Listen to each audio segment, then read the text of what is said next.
Welcome, future Einsteins. Ever wondered how atoms connect? Let's dive into the world of Lewis diagrams. Imagine you're mingling at a party, but you don't speak the language. You'd be lost, right?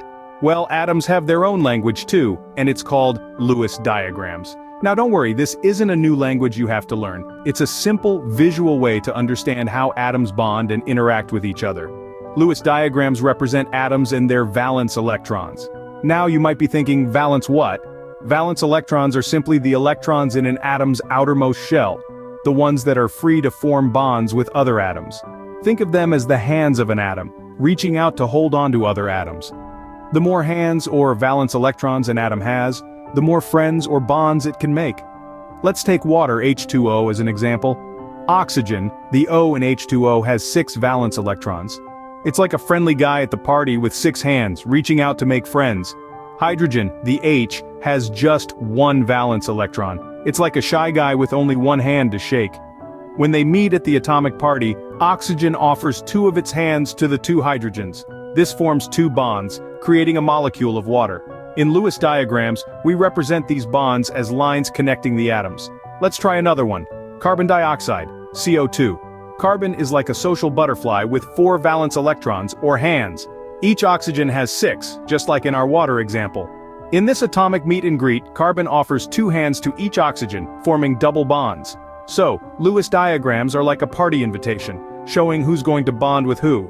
They help us visualize the atomic party and understand how different atoms interact. So, Lewis diagrams, the secret language of atoms. Next, we'll delve into something even more fascinating. Stay tuned. Scene script.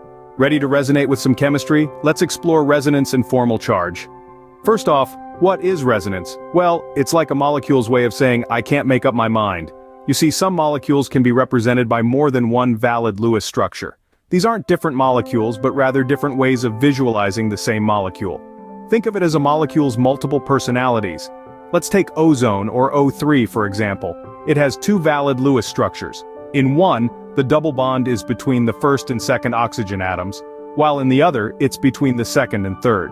The actual structure of ozone is a hybrid of these two, which we call a resonance structure. So, ozone doesn't flip between these structures, but rather exists as a blend of both. But how do we know which resonance structure is more stable? That's where formal charge comes in. It's a way of identifying the distribution of electrons in a molecule. The most stable structure is the one with the smallest formal charges on its atoms. Let's consider the carbonate ion, CO3, circumflex 2. This ion has 3 resonance structures, each with a different arrangement of double bonds. To find the most stable one, we calculate the formal charge of each atom in each structure. We find that all 3 structures have the same total formal charge of -2. But here's the catch. In each structure, the formal charges are spread out over the entire ion, minimizing charge separation. This makes all 3 structures equally stable. So you see, resonance and formal charge are like the dynamic duo of chemistry. They help us visualize the multiple personalities of a molecule and understand which personality or structure is the most stable. With resonance and formal charge, we're getting a clearer picture of molecule structure, but there's more to come. So stay tuned and get ready to dive deeper into the fascinating world of chemistry. Ever wondered why molecules have different shapes? It's all about the VSEPR theory. Let's dive into the valence shell electron pair repulsion theory, or VSEPR for short.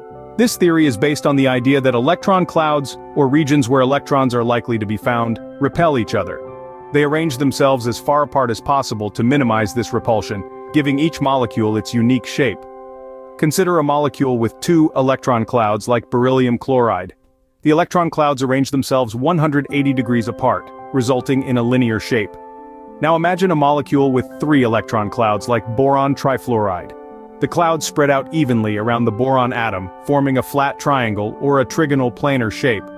But what if we add another electron cloud? Methane, for instance, has 4 electron clouds. These clouds arrange themselves in a tetrahedron around the carbon atom.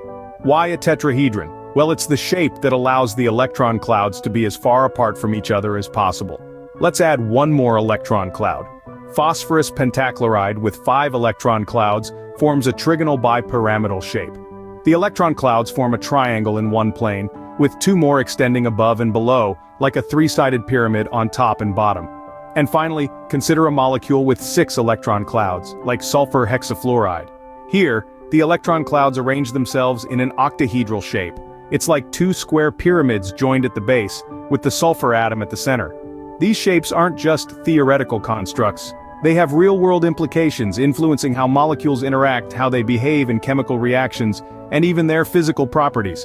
So, VSEPR theory, the key to understanding molecular shapes, but hold on because there's one more exciting topic to cover. Ready to hybridize? Let's talk about bond hybridization. Now, what exactly is bond hybridization? Well, it's a really cool process where atomic orbitals mix to form new identical orbitals. This happens when atoms come together to form molecules, and it's all about creating the most stable, comfortable arrangements for those electrons. Let's bring in the concept of the steric number. This is simply the total number of atoms bonded to a central atom, plus the number of lone pairs of electrons on that atom. This steric number helps us determine the type of hybridization that will occur. For example, methane or CH4. The carbon atom is in the center with 4 hydrogen atoms surrounding it. The steric number? 4. And that leads us to sp3 hybridization. In this process, the carbon atoms 1,2s and 3,2p orbitals merge, creating 4 new identical sp3 hybrid orbitals. Each of these orbitals can form a bond with a hydrogen atom, resulting in a beautifully symmetrical methane molecule. Next up, let's discuss ethene or C2H4. Here, each carbon atom forms a double bond with the other carbon atom and single bonds with 2 hydrogen atoms. This gives us a steric number of 3, leading to sp2 hybridization. Here, the carbon atoms 1,2s and 2,2p orbitals blend into 3 equal sp2 orbitals. The remaining 2p orbital forms a pi bond with the other carbon atom, creating that double bond we talked about. Lastly, let's take a look at beryllium chloride, or BCl2. With a steric number of 2, we're dealing with sp hybridization. The beryllium atoms 1,2s and 1,2p orbitals combine into 2 identical sp orbitals. These orbitals then form bonds with 2 chlorine atoms, creating a linear molecule. So what's the big deal with all this hybridization stuff? Well, it's all about stability. By forming these hybrid orbitals, atoms can lower their energy and increase their stability. It's kind of like when you rearrange your room to make it more comfortable. Atoms do the same thing, just on a much smaller scale. And remember, this isn't just an abstract concept, it's happening right now, all around us and even inside us. Every time a molecule forms, in the air, in the water, in our bodies, hybridization is at play, making sure everything fits together just right. And that's how atoms adjust their orbitals to make bonding more efficient. Chemistry is nothing short of magic, isn't it? Wow, we've covered a lot today, haven't we? Let's quickly recap. We started our journey with Lewis diagrams, those handy visual aids that help us understand atomic bonding and molecular structure. Then we dove into the world of resonance and formal charge, where we learned about the dynamic effects of multi-atom systems and their charges. Next, we tackled the VSEPR theory, which helped us understand how electron clouds shape molecules. And lastly, we ventured into the fascinating realm of bond hybridization. Here, we unraveled the mystery of the steric number and got acquainted with sp3, sp2, and sp hybridization. Through each topic, we've not just learned new concepts, but also deepened our understanding of the captivating world that is chemistry. It's a journey of discovery, of making sense of the invisible bonds that hold our universe together. That's it for today, fellow chemists.